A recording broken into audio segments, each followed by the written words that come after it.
Sony é uma marca que marcou a história da tecnologia.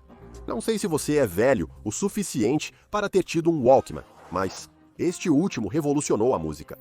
Eu também tive o primeiro PlayStation que dominou o universo dos jogos, e suas televisões estão entre as melhores do mercado. Mas há um produto onde a Sony falhou completamente: os smartphones. Houve um tempo em que a Sony Ericsson era um grande player no mercado de telefonia móvel. Em 2007, a empresa detinha 8,8% das partes do mercado. E naquela época, seus concorrentes no topo eram Nokia, BlackBerry e outros como Motorola. Hoje, a marca praticamente desapareceu, mas como um gigante da tecnologia, poderia desmoronar tão brutalmente em um setor onde ele tinha controle. Hoje, em nossa série sobre o mundo impiedoso dos negócios de smartphones, vamos mergulhar na história da Sony Mobile. Vamos lá!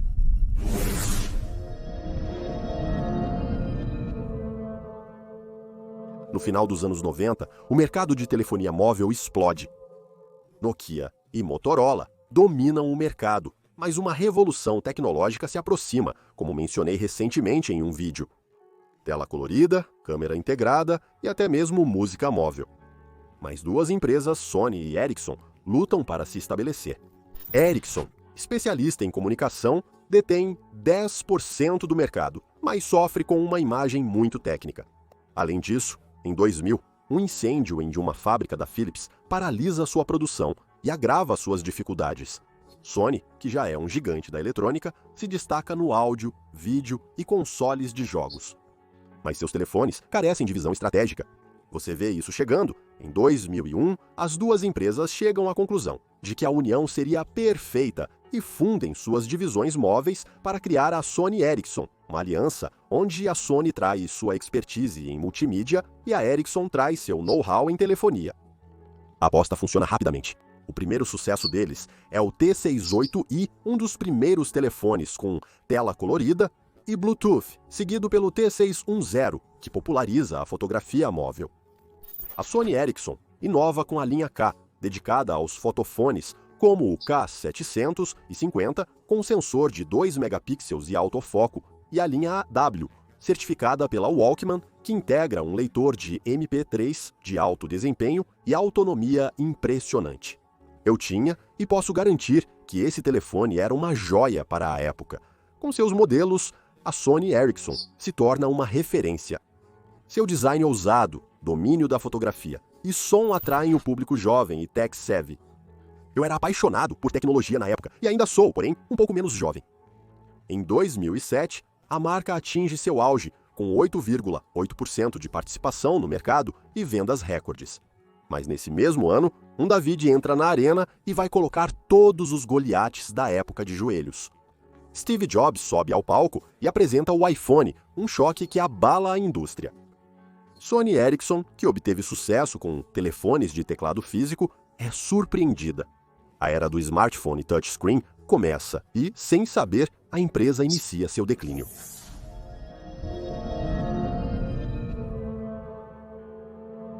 O iPhone elimina o teclado, traz uma tela sensível ao toque reativa e um sistema operacional fluido que revoluciona a experiência do usuário. Sony e Ericsson inicialmente subestimam essa revolução. Como a Nokia, que ainda conseguiu um retorno impressionante em 2025, como eu expliquei em vídeo, ou ainda a BlackBerry, a empresa acredita que os consumidores permanecerão apegados aos teclados físicos e que o iPhone é apenas um simples gadget de luxo.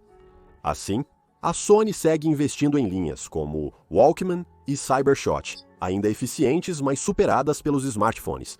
Apple domina o mercado premium, mas um novo concorrente ele surge discretamente.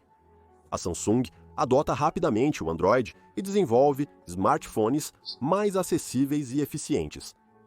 Em 2008 e 2009, Sony e Ericsson continuam perdendo terreno, incapazes de propor uma alternativa crível aos novos padrões. A empresa tenta uma resposta com a linha Xperia, sendo seu primeiro modelo o Xperia X1 em 2008. Mas é um fracasso. O telefone usa Windows Mobile, um sistema obsoleto que não rivaliza com o iPhone ou os primeiros smartphones Android. A tela sensível ao toque é resistiva e não capacitiva, o que significa que ela reage à pressão e não ao simples toque, tornando essa experiência menos fluida. O design híbrido com teclado deslizante da Sony Ericsson parece arcaico comparado aos smartphones totalmente sensíveis ao toque, falhando na sua entrada nessa era. Enquanto isso, o Android avança rapidamente e a Samsung domina o mercado com os Galaxy. A fatia de mercado da Sony Ericsson despenca. Entre 2007 e 2009, ela cai de 8,8% para menos de 4%. Em 2011, a situação é crítica. Sony e Ericsson perdem bilhões, incapazes de competir com Apple e Samsung. É neste momento que a Sony decide comprar a totalidade da joint venture com a Ericsson por 1,5 bilhão de dólares, esperando retomar o controle sob uma única marca. Mas o mal já está feito. A Sony chega atrasada em um mercado já dominado pela Apple e Samsung.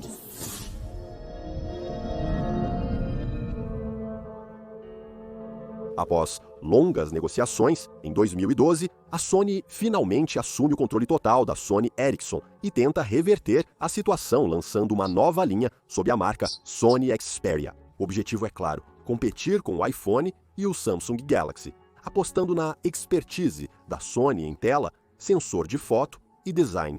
A Sony, portanto, vai iniciar uma ofensiva massiva e vai revelar 5 modelos em alguns meses: Xperia S, Xperia P, Xperia U, Xperia Ion e Xperia Sola. Excesso de modelos lançados rapidamente é um erro.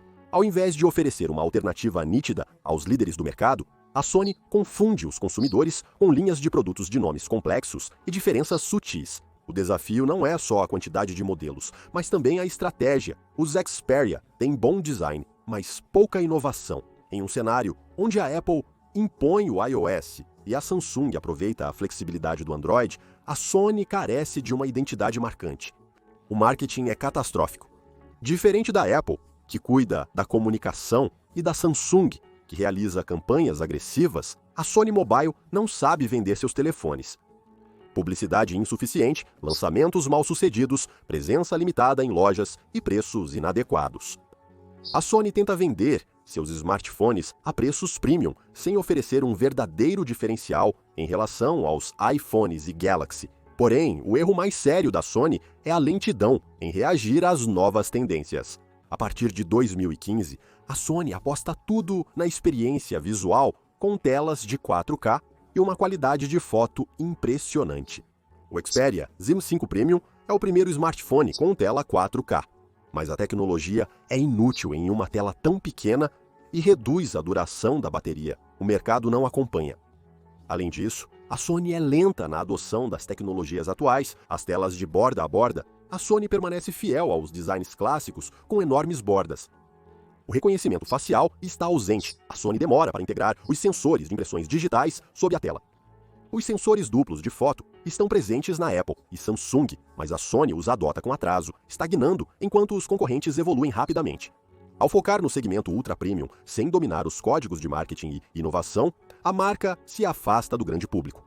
Em 2014, a participação global da Sony Mobile cai abaixo de 3%. A situação é alarmante, porém, a Sony se recusa a adaptar sua estratégia. A marca insiste em smartphones de alta qualidade com preços exorbitantes, em vez de focar em modelos competitivos.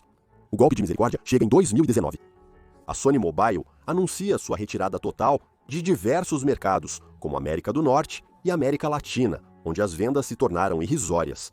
A marca 0,3% do mercado global de smartphones. A Sony Mobile agora é um player marginal, superada por marcas chinesas como Huawei, Xiaomi e Oppo, que oferecem telefones mais baratos e mais inovadores.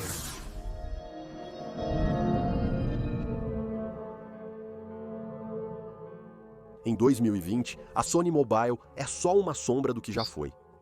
Os smartphones Xperia não interessam mais a ninguém. Aliás, se você tem menos de 20 anos, pode até descobrir que a Sony fazia telefones. Com uma fatia de mercado abaixo de 0,1%, a Sony Mobile é agora uma divisão quase irrelevante para o grupo Sony.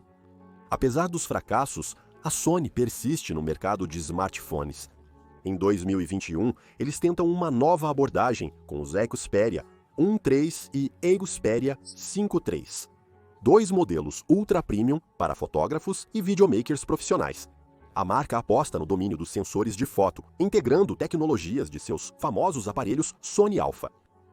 O problema é que ninguém quer um smartphone de 1.500 euros cuja interface é complexa e a duração do suporte é limitada. Por esse preço, os consumidores preferirão um iPhone Pro Max ou um Samsung Galaxy Ultra, referências do topo de linha. A Sony busca atrair um público de nicho, principalmente com recursos exclusivos como a tela 4K High Dynamic Range e opções avançadas para videomakers. Mesmo assim, a estratégia não está funcionando. Os críticos apontam várias falhas, como um preço totalmente desconectado do mercado. O marketing é inexistente. A Sony não se empenha em promover seus smartphones e possui um ecossistema fraco. Diferentemente da Apple e Samsung, a Sony não possui um ecossistema interligado entre seus aparelhos. O pior é que, por esse preço, o suporte de software é limitado. 2 anos de atualização versus 5 ou 6 na concorrência.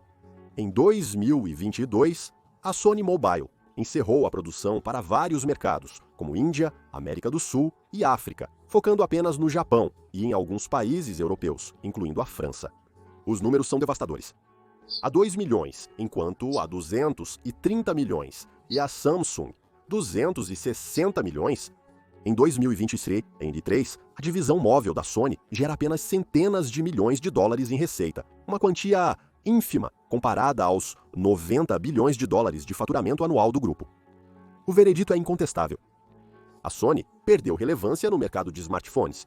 As marcas chinesas continuam a progredir, dominando 56% das vendas de smartphones em 2024, ampliando ainda mais a diferença para a Sony, o que levanta uma questão.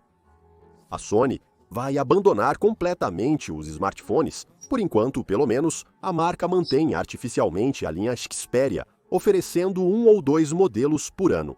Contudo, a tendência é evidente. As vendas estão em queda, a inovação estagnou e a Sony perdeu a ambição neste setor. Hoje, em 2025, a situação é mais crítica do que nunca. As vendas da linha Xperia são insignificantes, tornando difícil justificar sua existência. Os smartphones Sony são raros nas lojas e poucos consumidores ainda os possuem. O caso Sony Mobile é um exemplo perfeito de uma sequência de más decisões estratégicas empresariais. Eles reagiram lentamente ao iPhone e abandonaram seu best-seller cedo demais. Sua estratégia de produto era um caos total. Eles negligenciaram a comunicação e a distribuição e afastaram seus clientes com um suporte ruim. A Sony tinha tudo para ter sucesso: tecnologia avançada, marca forte e recursos financeiros colossais. Mas a empresa perdeu todas as grandes evoluções do smartphone, cometendo erros estratégicos e decisões absurdas e, em vez de estar ao lado dos iPhones e outras galáxias, a empresa se encontra hoje na mesma situação que a Motorola, que estava ainda mais avançada que a Sony, mas que estragou tudo por causa de um erro maior, como descobrimos no vídeo que está sendo exibido